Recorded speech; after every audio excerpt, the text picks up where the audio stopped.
Young love is often said to be pure and sweet, but a lot of us have stories that are anything but. It might be because it burns fast and bright before fizzling out, leaving only heartbreak in its path. Or maybe the fact that the person hopped to someone else right after, causing only pain and sorrow. But young love can have the power to defy all odds, too. It can unite two people for better, or for worse.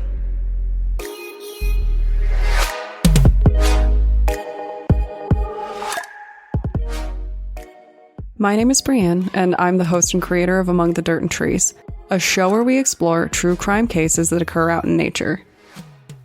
In today's episode, we're going to discuss the historic 1906 murder of Grace Brown, a young woman who fell into a passionate love affair only to watch it turn to horror when she fell pregnant.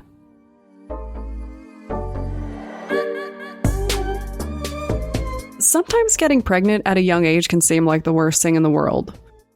At least until something worse happens. Before there was ever a single thought of murder, there were two young people in love. Or at least that's what they thought, but this is not a happy story. It's a complicated one.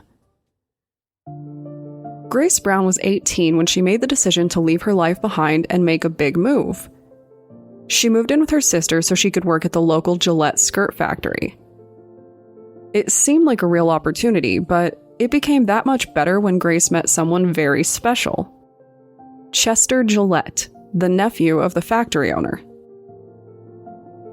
These two hit it off fast, but their love was one that had to remain behind closed doors. Grace knew this, and she understood it. At this time, Grace would not have been in the running for Chester, to put it nicely. Not in society's eyes, at least. He was from a wealthy family, and Grace was a factory worker. Worse, a factory worker that was working for the family business. Their relationship remained tucked away in the shadows, with the two of them slipping off to meet with each other whenever they could. It is a classic tale, one that books and movies touch upon time and time again. I think a lot of us love the idea of love that can defy all barriers and overcome any challenges. And I think Grace probably hoped that this was that kind of love too. Unfortunately, she would be proven wrong. Very wrong. But with time, their relationship grew. The two found ways to spend time together, and they became more intimate. They were close, with Grace no doubt dreaming of a way for the two of them to be together. A world where Chester would run away with her. And the need for it eventually came. A year later, Grace learned that she was pregnant. Panicked, she told her secret love what happened, with fear filling her. If Grace was pregnant and unwed, she would be ruined. Likely cast out and left to fend for herself over the sheer disgrace that she was bringing to her family. It would ruin her life, and it wouldn't be good for Chester's either.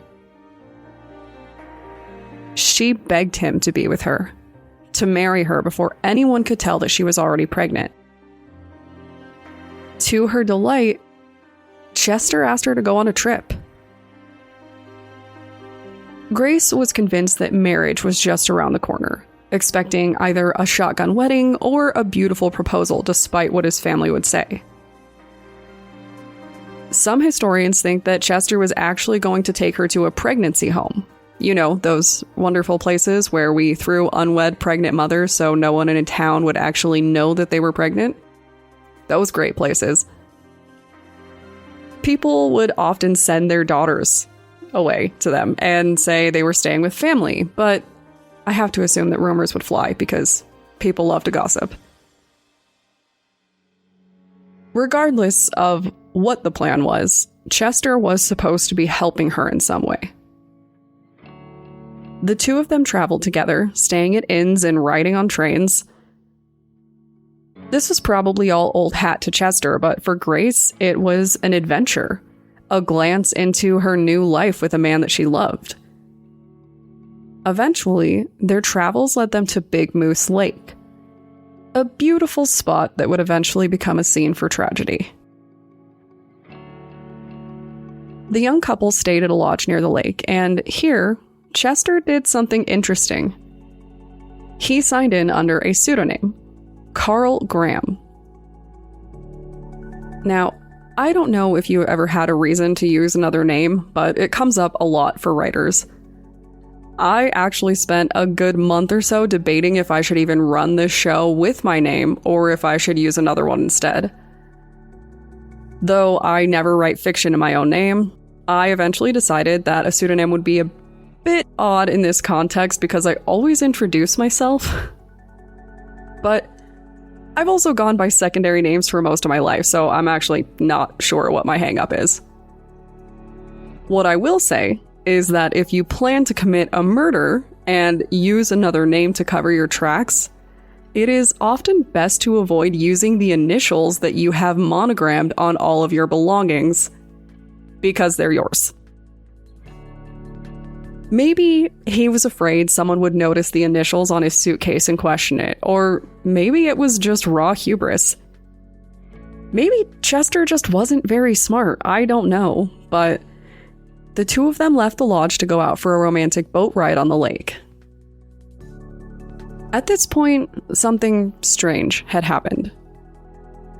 Grace apparently lost her luggage, leaving it behind at some stop, and this just strikes me as so odd that I feel like there has to be something else to the story here. Because here was Grace, a woman from a fairly poor background who had a suitcase with all that she owned in the world, and it just vanished because she carelessly left it behind. Personally, I think that Chester probably got rid of it to dispose of the evidence, but that is just my theory, so don't quote me on that one. Chester brought his suitcase along for the boat ride, which also seems equally odd. At least it does if you aren't planning to flee a murder scene, I guess. Out on the lake, the two were marveling over the beauty of the experience. It is a classic scene from romantic movies.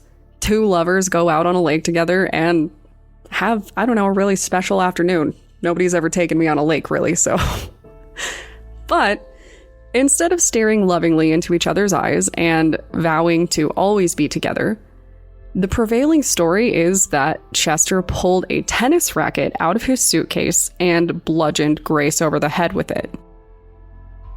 After repeatedly striking her, he then proceeded to throw her overboard. Now, I know what you're thinking. A tennis racket, right? Very weird. Admittedly, it doesn't seem like a viable murder weapon outside of a suburban expansion of Clue. I don't know. But Chester did not rely on the tennis racket alone. I think that the tennis racket was actually just to catch her off guard so something else could finish the job. Because Grace couldn't swim, and she had told him that. Her romantic getaway with Gillette was nothing more than a setup to get rid of the evidence of his secret affair. If there was no Grace and no baby, Gillette could just go back to town and maintain his title as the most eligible bachelor in the area. What was love for Grace seemed like just a way to pass time for Gillette, and when their little escapades caused a problem, he decided to get rid of her in the worst way possible. At no point do I think that he actually loved her. Or at least I hope he didn't, because, you know, murder. Grace's body was found, and by then, police knew that Chester Gillette was involved somehow. The DA insisted that they had a murder on their hands, but Gillette told a different story. He claimed that Grace was hysterical and leapt from the boat in a bout of confusion, or more likely with the intent to kill herself, and that he was unable to save her. He even pulled out letters from Grace where she insisted that she wanted to die, right, unwed pregnancy, using it as evidence against her. I think we can all agree that Chester Gillette was just the worst. And if you're worried about how this case turned out, I definitely understand. Historically, people like Chester would get a pass on his family's reputation alone, but you'll be glad to know that did not happen here. In the end, Gillette was found guilty of premeditated murder. You know, since he planned an entire murder trip. He was sentenced to death by electrocution and was killed in 1908. The could-have-been romance story turned into a tale of terror. One that still happens to this day, as much as we don't want to admit it. Grace isn't the only woman who has been killed after revealing a pregnancy, and if history tells us anything, it will happen again. Because, as true crime likes to remind us, people are literally the worst. So, if you want to talk about secret romances, the miracle that is modern contraception, or your favorite romantic movie scenes that end with kissing and not murder, feel free to contact me on Twitter or Instagram using the tag @datpod. Thanks, guys.